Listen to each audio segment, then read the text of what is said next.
Então, dado esse contexto aqui dos reservatórios, a gente entra para os desafios associados à operação e manutenção desses reservatórios. Né?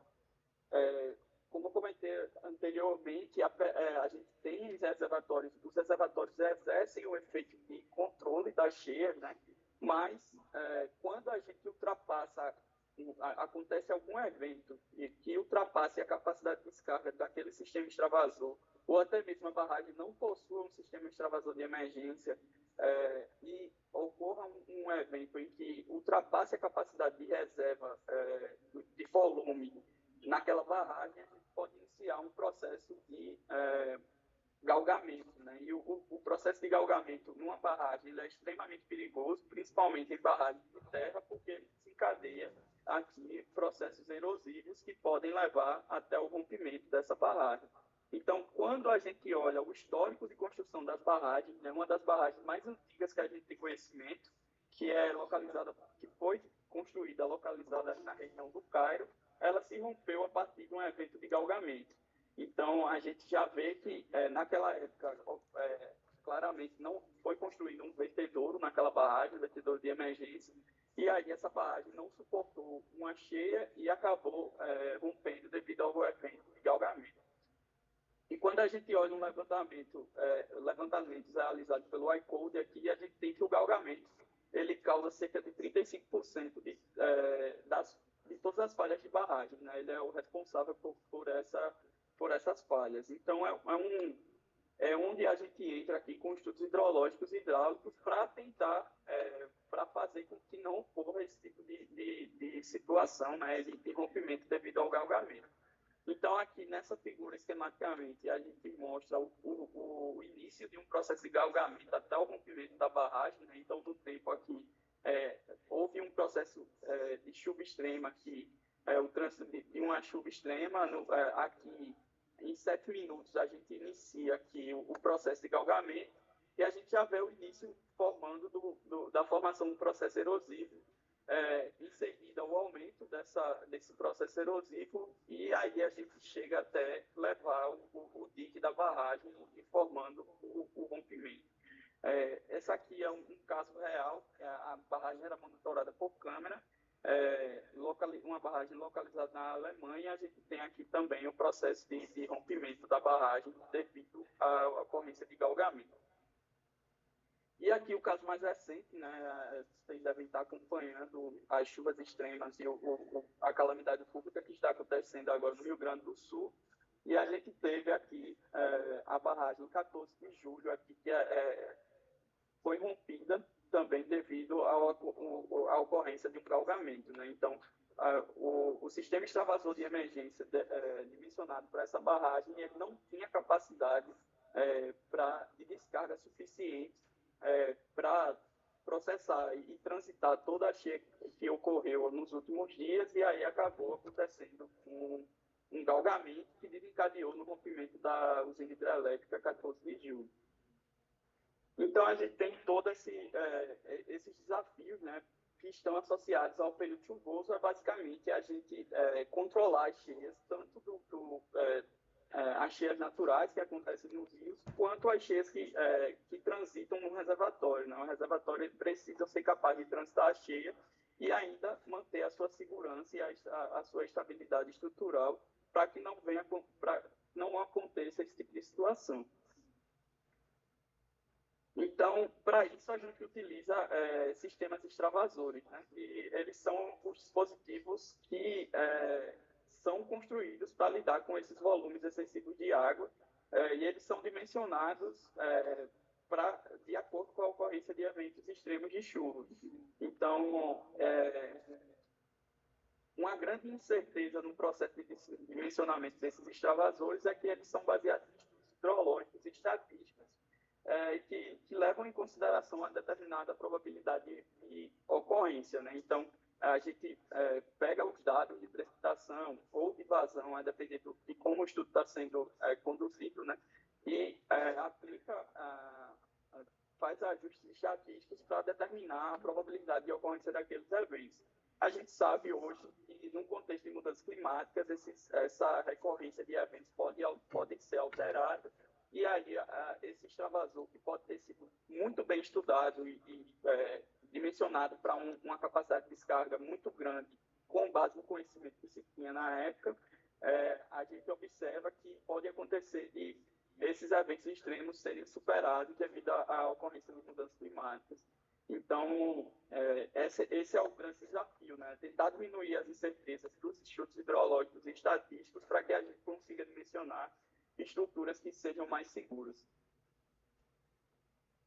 Então, quanto ao volume de espera, né, a gente, durante o processo de dimensionamento de um sistema extravasor, a gente dimensiona a capacidade de descarga desse extravasor e o volume de espera que a gente vai ter no reservatório.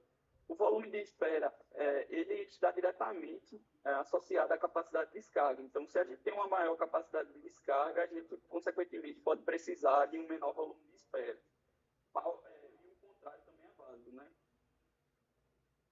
Então, vindo aqui para aspectos da legislação, quando a gente olha para o dimensionamento desses sistemas de extravasores, ele é dimensionado de acordo com o dano potencial associado àquela estrutura. O que é o dano potencial associado? Em caso ocorra uma ruptura daquela estrutura, um acidente com aquela estrutura, a gente tem as consequências fins desse rompimento, né? Então, por exemplo, no caso das estruturas que são classificadas pela Agência Nacional de Mineração, por exemplo, com dano potencial associado alto, são aquelas estruturas em que, em caso de rompimento, ela pode causar perda de vidas humanas, ela pode ter um alto impacto ambiental. Então, a gente tem na legislação hoje uma tabela para a classificação do dano potencial associado àquela estrutura, que leva em consideração diversos aspectos. Então, o dimensionamento do sistema extravasor está diretamente relacionado a esse dano potencial associado à estrutura. Quando a gente olha aqui uma estrutura em que tem um dano potencial associado baixo, seria aquela que, em caso de rompimento, ela não teria tanto impacto assim.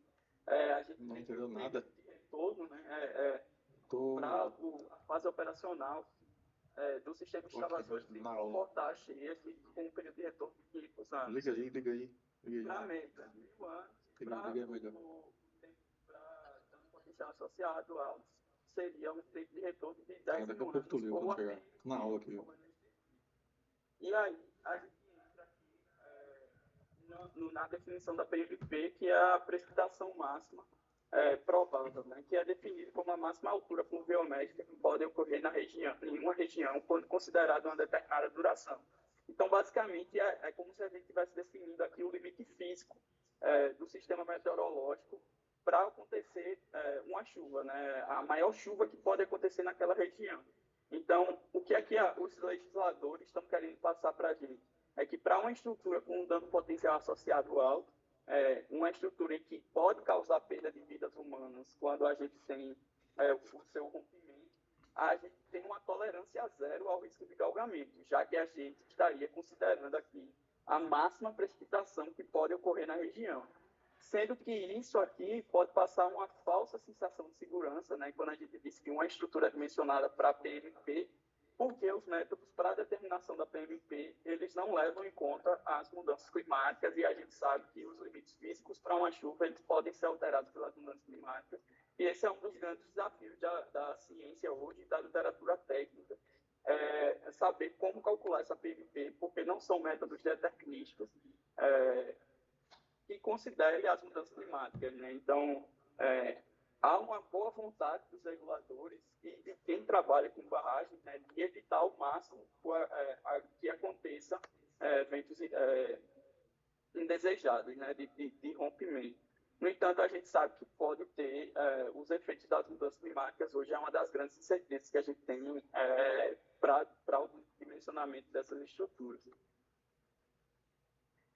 Quando a gente vem aqui para o período de estiagem, a gente passa a ter um outro desafio associado, que é basicamente a ausência de água, né? Então, a gente vê notícias, por exemplo, do sistema Cantareira, né, que abastece a Grande São Paulo, entrando no volume morto, reservatórios do Rio de Janeiro, enfim. Então, quando esses reservatórios começam a atingir o volume morto, a gente passa a ver reportagens porque isso afeta todo o desenvolvimento socioeconômico e também traz um risco de falta de água para o próprio consumo humano, né? As atividades diárias da sociedade.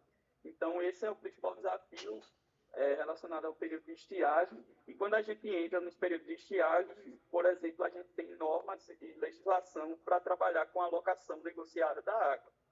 Então, a ANA, que é a Agência Nacional de Água e Saneamento, ela entra negociando com os operadores de barragem, com as pessoas que estão fazendo captação naquele curso d'água, né, para determinar quais são as prioridades de captação.